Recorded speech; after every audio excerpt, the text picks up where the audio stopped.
Jen Myers with Jen Runs Real Estate here, bringing you your July market update. Now, before I get started, if you are looking for more market updates, real estate tips and tricks, or have a question that you'd like answered, drop it below, like and subscribe to my YouTube channel, and we're gonna keep you up to date with all the information you need to make an educated real estate decision. So we're into July right now, and there's three things we're talking about today. The economy, we're talking about inventory, and then should I buy a house? So economy.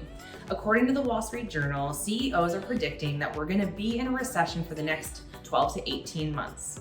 And so when that happens, interest rates go up at the beginning of the recession, and then they typically start to come down. And then usually what happens is the housing market kicks in and it leads us out of the recession.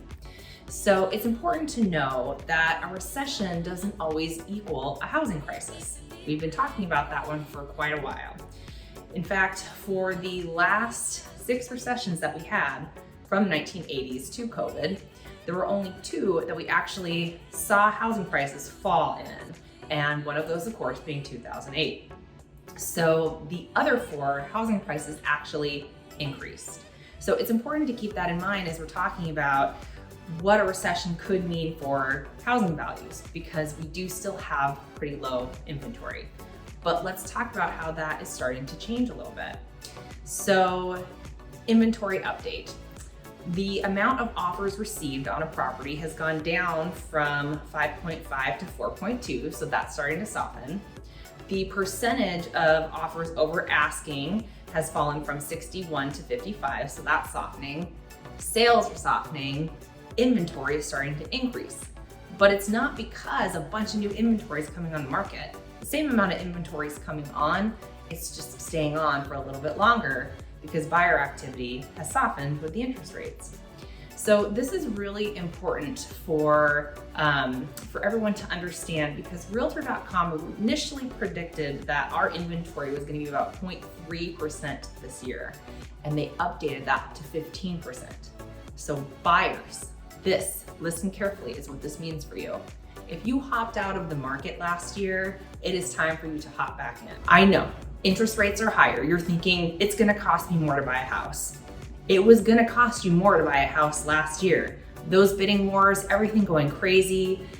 Now is the time for you to hop back in, secure a home, and then as that interest rate starts to go down, when we watch it, to lead us out of that recession, that could be a chance for you to refinance. So there are options for you as our economy is changing. I think it's also important to know that there are more options for you. So there are more homes, and that does lead us to have a conversation with our sellers. So sellers, our market is changing. It is going up and down. We are seeing that this year the prices are predicted to be about 8.5%, but over the next 4 years, they're gonna be fluctuating at an increase between 3 and 4%. So this year is really our next big year of gain. But the market, even in the last month and a half, has changed dramatically.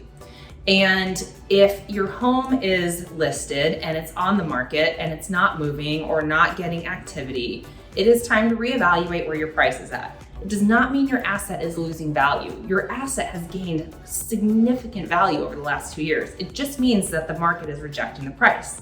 So that's the point where you have to sit down with your realtor, talk about what's going on, and make that adjustment as necessary.